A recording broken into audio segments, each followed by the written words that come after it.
أنا الحين بسوي لي أجواء كذا حلوة رايقة، بسوي بشعري ماسك. بقول أوريكم شو الماسك.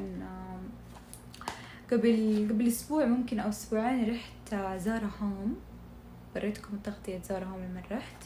اشتريت من عندهم فواحة جدا جدا خيال، عليهم فواحات مين طبيعية روايحهم. بما أني بسوي ماسك الحين أبغى كذا ريحة حلوة. شوفوا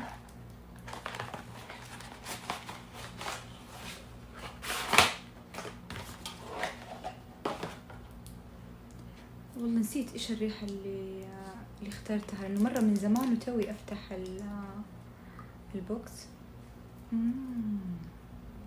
ريحة خيال. شوف بحطها فوق التسريحة الحين. هذا طبعا تقلبوه كذا